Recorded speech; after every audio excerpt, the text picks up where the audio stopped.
in Powassan. He now sits with a record of 5-4, one shutout, 2.40, and a .908. With that, the puck is down, and we're underway from Countryside Arena. Glad you could be spending your Thursday night with us between the Storm and the Cubs. Cohen back in his own zone, finds Horgan. Now it's Cohen taken hard into the boards and goes crashing to the ice. Good start for Iroquois Falls, trying to set the tone early. That is the name of the game for this Iroquois Falls squad. Now played back to the middle, picked up now by Alexandre St. Pierre. Wheeling through the left side, backhands it softly towards the net, and Veramian will cover up for first stoppage of the game. Cubs have it. Now on a turnover, Spencer Horgan driving. Being pressured here by Martin Broussard, the former Hearst Lumberjack, still looking for his first goal as a member of the Iroquois Falls Storm. Now here's Owen King. Walking around with great speed. Kane's got lots of room. He shoots in Saucette Plateau, making the glove stop. Man, Kane's footwork has just gotten so much better since last season. He reminds me a lot of Nolan Newton, not just this year, but last year as well. He just opens up so much room, and no one in a white uniform is remotely close to him. Well, we saw it there again, took a shot, and right after... I think the next closest had 23 on the season. He really is that special of a player, and there's a reason why the Cubs wanted to bring him back to the NOJHL and try to solidify getting a three-peat here this season. Mind you, still lots of hockey left to be played, but Kane has been everything that's advertised since joining Greater Sudbury. As Demir's trying to throw a big hit there on Ritzman, and he got the worst of it, and he actually missed the body contact and went hard into the boards. Played to the right-hand side, Jonathan Varela. Centering pass picked up by Klinkhammer, who lets one fly, and he just missed the net. Had a chance to talk to Klinkhammer before the game tonight. That interview will be on home ice on Eastlink Community TV next Thursday. Cohen coming up the left wing, trying to get a centering feed for a trailing Owen Kane, who's already gotten a lot of ice time here in the first period. We're not even 5 minutes deep. Long range shot from the line. Letting it fly there was Varela, but the lawn, and now Iroquois Falls need a response here as Matthew Ouellette trying to streak through the middle was unsuccessful. Back behind the net, Jacob Signoretti up the right wing now. Here goes Owen King flying in, along with Klinkhammer. Cuts back on the right-hand side, trying to get a pass across for Vlad, but was nicely broken up. And here goes Peaver, one-on-one with Vlad. Vlad hustling back with a great reach-back play to strip him off the puck. Alexandre Vlad, what an effort to come back. Long-range shot, that one stopped by Veramian. He wanted to play it, but the Saucette Plateau. Got to get used to saying that name. As King from the top of the circle, nice pass for a wide-open Spencer Horgan. They will elect to trade spots. Now McCartney for Owen King, back to the line for Horgan. 50 seconds left in this power play. Trying to take it towards the net. Cohen, good to see him back on the ice, almost redirected it home. McCartney trying to go cross ice, right on the money, they score! Spencer Horgan with a great shot, but man, oh man, what a perfectly placed saucer pass by McCartney. The Cubs catch in on the power deliciousness with 8 locations across Greater Sudbury. Topper's Pizza, the official pizza of the Sudbury Cubs. Sudbury already 1 for 1 on the power play, courtesy of Spencer Horgan from Aidan McCartney and Noah Cohen at 11:26, and Sudbury is right back to their second power play of the evening. Pass in front for the aforementioned Cohen, couldn't quite hold on to it. They've called Newton for unsportsmanlike conduct, Goodwin for roughing, and he's actually picked up 4 minutes for roughing, but the second one serves as the only minor penalty on the infraction, so Bedek will serve that minor penalty. McCartney on the top of the circle, cross ice again, trying to look to set up Owen King this time, but his pass was just off target. Horgan for King, top of the circle, fires, just missing that wide, hops right back in front. Cohen tried to poke it to the net, but it was broken up by the Storm penalty kill. Horgan back to just shy of the line. Kane walks in, fires, and scores! Owen Kane absolutely on rifles one. Another power play goal for Sudbury, and it's 3-0. We said it, Owen There's King. been a lot of intensity in this first period, but the Cubs up 3-0. They have as many goals as Iroquois Falls has shots in this period so far. Thomas Hudon turns it over, now Klinkhammer with it on the right side. Klinkhammer trying to look for men in front of the net. Kenny DeBroy trailing in. Klinkhammer takes it around the back of the cage. He's pushed in on a good defensive play by Bevan. Kenny DeBroy in there to help as well. Bevan doing a good job of pushing Klinkhammer in. He now kicks it out of the corner scrum. Kenny DeBroy drops off now for Vlad, who walks in, fires, tried to go near side, but a good pad stop made there by Saucette Plateau. Now Kane forces a turnover, walking around, creating some room. Cuts back to the blue line. Look at King waltzing around, making it look so easy. King to the line for Horgan now. Horgan for Kane again from deep inside the faceoff circle. Curls back. Nice pass for Vlad. He's open. He shoots. Just missing that. Rebound chance was in front there for Caden Long, but he stepped on the puck. Caden Long trying to pick up said rebound. Turnover there on a clearance attempt by Thomas Hudon. 3:40 to go in the first period. Back to the line, Vlad. Vlad able to hold it in, but now turned over. Backhanded out of the zone by Peaver. He was just content to get a much-needed line change as the Storm were hemmed in there for about a minute and a half. Caden Long trying to pass it forward, but he stepped on the puck as well, as in the middle of it getting it was Keegan Fox. 3:20 to go in the period now. Sent up the middle, redirected by Sudbury, so no icing. Varamian out of his net to play, to leave it there for Vlad. From behind the net, Connor Desbois trying to pick it up, but unsuccessful. Fox dumps it back in. Varamian out of his net again to play it. He'll once again leave it for Vlad, but he has to hurry up. He almost got intercepted. Owen King at the end of his shift. Still got quite a bit of energy to burn here. Plays it back into the zone. Caden DeBroy will head off for a change as we are inside 3 to go in the first period.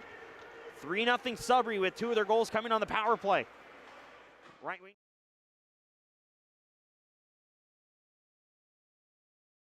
Had a breakaway on the penalty kill. Vlad with a beautiful stick check, stopping a nice attempt on goal, and then a beautiful wrist shot for the goal. 5th goal of the season for the Sudbury-born defender Alexandre Vlad, and the Cubs are now 3 for 3 on the man advantage, and they go up by 5. Sudbury opened the season set with a 5-1 win against Iroquois Falls back on October the 2nd. So they have already matched that total from their last meeting. Mason Walker going to pick up the only assist. And another shot and another goal. Sudbury gets another one, and it's Owen Kane again with his second of the night. And it's 6-0. Oh boy. Once again, Sudbury Owen with a really strong effort here again tonight. We said it, they have to come out strong. They have to play strong. Going to go into 2 tough matchups next weekend. And this is a good start. You're going to have good momentum going into that stretch of play. Forgot to mention at the top of the period, Greater Sudbury 11-2 and leading after the first period, while Iroquois Falls 3-9-0-1. So they have been able to come back and register points in 4 of those games. Klinkhammer down low. Kane back in front for Klinkhammer. Pass just missed. Vlad with another shot deflected in front by the active sticks of the Storm defense. Desbois gains the red line and will dump it in and complete a change, and he's actually favoring his body right now, and he heads straight to the bench. I think he blocked that last one kind of with his palm or his stomach, because he was kind of holding both, so I'm not sure which one it was, but it was a strong shot from the blue line that he blocked. Your top 6 in the NOJHL really strong, and then your bottom, pretty much your whole bottom, are fighting for those last 2 playoff spots. It's going to be a really interesting year as a whole in the NOJHL with how the standings are looking. Lazarus with a great drive, trying to get it in front for Owen King, but saw Sepla.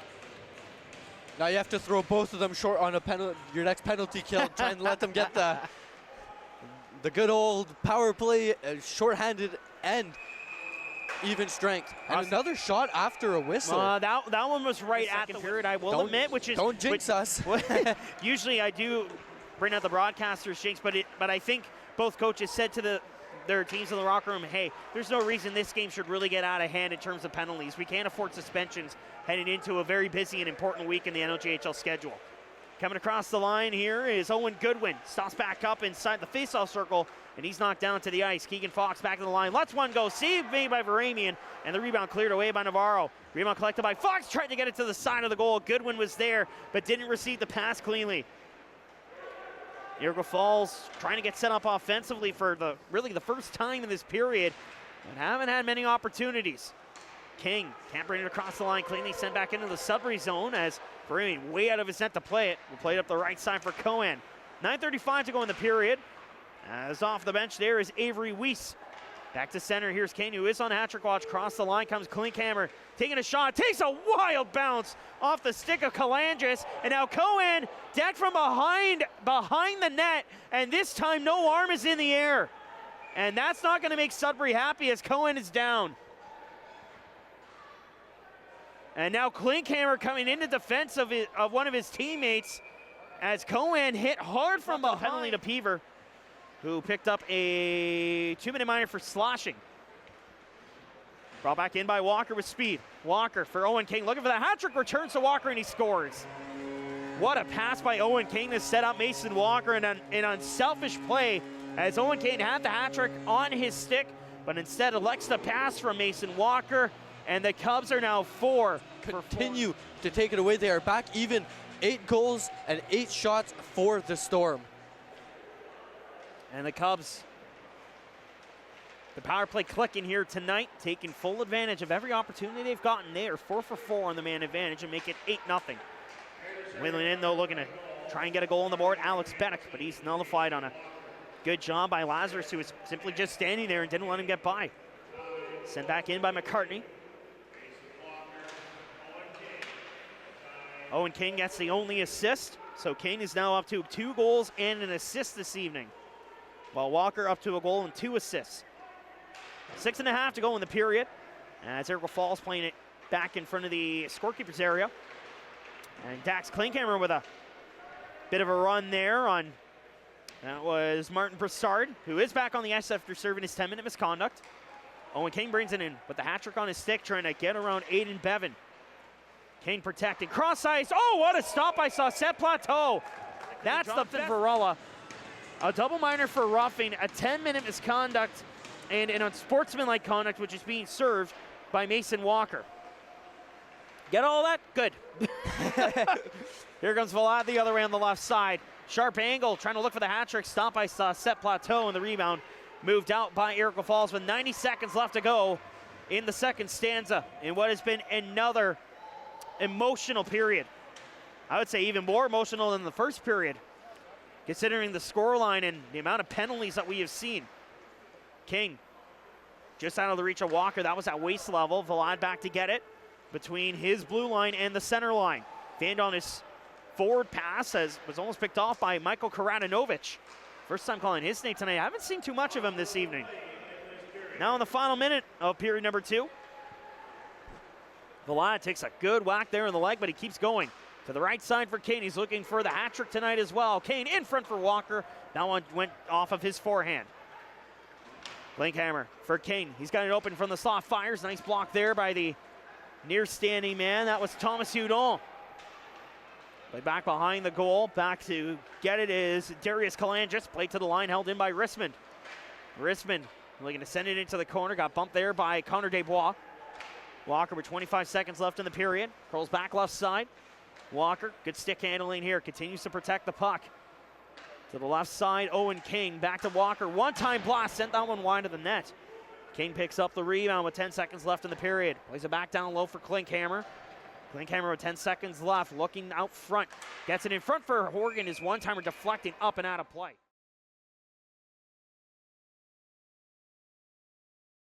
2-goal and 2-assist game, as there are now 3 players on hat-trick watch tonight, and it's 9-0 Cubs. And again, you got to feel for Saucette Plateau. There's not much really he can do that time around. Here's Klinkhammer trying to go high on Plateau for the 10th goal, and I think Saucette Plateau with a mask problem, and yeah, he knew it right away. It looks like the buckle's actually. So assist going to Matteo Signoretti and Tyson Rismond, as icing going to be called here against Iroquois Falls. And Kanan Lawn's point streaks will come to an end as they were ejected from the game. Kanan Lawn a little bit earlier than Nolan Newton. Newton was thrown out towards the end of the frame. Kanan Lawn was earlier in the second period. So those point streaks come to an end. Nate Lazarus is one of the only, Nate Lazarus and Kenny DeBroy are the only players left now looking to keep their point streaks alive. And here's another shot, and they score, and that is 10 on the night. And it's number 10, Owen King, who picks up his 9th career hat trick. And it is now a double-digit lead for Greater Sudbury. Gel this team and to make such a good team, and he's done it the past few seasons as well. And the Cubs are really looking good as of late, and are looking for that three-peat. Yeah, you can tell the Cubs have bought into Daryl Moxham's system, and there's a reason why he is one of the most well-respected, if not the most well-respected coach in the NOJHL. As Iroquois Falls unable to hold the line off the turnover by Goodwin. Here comes Sudbury again. Klinkhammer coming in, taking a shot. Deflected out of play. Great. I mentioned that their offense has struggled this year. Their goal differential has been a problem so far this year. They only have 68 goals and are only one of 2 teams that have given up 100 or more so far this season. They're now up to 110 as of tonight and have no goals to show for. So right now, they have a minus 42 goal differential, which is in the bottom of the league as of tonight, with the game still not finished yet. And you got to imagine that Storm management's going to look to try and beef up their offense towards the Christmas break. They really only have about a month left until the CJHL trade deadline, so there's going to be a lot of moving pieces, I would imagine, for Iroquois Falls over the next few weeks. Up the right wing, here comes Owen King with already 3 goals on the night, looking for number 4. His shot denied there by Saucette Plateau. He'll cover up the rebound for a face-off trick, but Owen King fires that one wide. Mason Walker has officially tied a career high in points here tonight. Letting it ride for the line is Hudon. That one's stopped by Veramy, that's his 13th save of the night. Now here's Aidan McCartney on a turnover, trying to get around Lemieux. Feeds it off. Here's King looking for number 4. He's stopped by Saucette Plateau. Iroquois Falls trying to come the other way. It's Lemieux with a nice move at the line. Lemieux with some room. He shoots and scores! Simon Lemieux in his first game scores. We talk about you take the little victories tonight. Simon Lemieux picking up his first in the NOJHL. There's been a couple good hits late as well. I will say in this third period, the Storm have been able to stay out of the penalty box, as has Greater Sudbury. So this third period has been very calm, which is always good to see in a game that has had a lot of animosity on both sides. And you got to imagine Iroquois Falls needs to put this game in the rearview in a hurry, as Connor Desbois with a big run there at the line on Spencer Horgan, and he stays on his feet afterwards. Bruce Gray up the wing, intended there for Goodwin, but was picked off by the Sudbury brass. Now Klinkhammer taken down at the line on a hit by Owen Goodwin. Back to center it comes. Horgan will send it back in. Out of his net to play, it's Saucette Plateau. 10 goals on 38 shots tonight. And I think the reason there's been no goaltending change, and I could be speculating, but I think Alex Hall probably going to get the start tomorrow night in Espanola. And I think that's why they are keeping Hall on the bench, which is probably the right move from head coach Alex Bisson. But man, been a rough night for Saucette Plateau. Maybe a couple you'd like to have back, but other than that, the negative side of it, realistically, Ash, and all the penalties that have come back to haunt them, and the defensive structure has just not been up to snuff here tonight. I gotta try to find my way back up to the high parts of Northern Ontario at some point. Here's Owen King looking for number 4 again, and again this time denied by Saucette Plateau. Saucette Plateau now up to 30 saves on the evening, which does sound really good in terms of saves, but he's had 10 shots go behind him. And now look out here, Owen King tied up with Owen Goodwin, or pardon me, that's actually Spencer Horgan. I was going to say that's usually not like Owen King to get involved, but Spencer Horgan getting tied up there. Is now Vlad going after Goodwin. And look out here, things could be getting out of hand. Here's a centering feed, broken up on a good poke check by Veramian. Owen King up the right-hand side, avoiding Goodwin. Button hooks hard on the right side. Goodwin trying to take a run at him. Pass for McCartney was out of his reach, just barely. And if you're both teams, just no need for the silly stuff here late. Game's already well out of reach. Just put this game behind you. King with a shot deflected off Trethewey, up and out of play with 3.5. Vlad almost picked it up on the breakup play. Now 30 seconds remain. Klinkhammer on a turnover, streaking through. Beautiful move by Klinkhammer, gets hooked onto, and we're going to get a penalty here late in the third period. Believe it or not, power play not too shabby, even if they don't score on this man advantage. As a quick shot by Vlad, he looks skyward. He wants that hat. Winning the draw, sending it. Don't go in the corners. Don't go along the boards unless you really have to. Just go long range, and that's what Vlad's trying to do. He almost put a hole through the glass. He missed well wide. McCartney around the back of the net with 5 seconds left. And that's pretty much going to do it. Kane will send one last Hail Mary towards the net. And there's the buzzer to mercifully end it. Greater Sudbury has won 3 in a row as they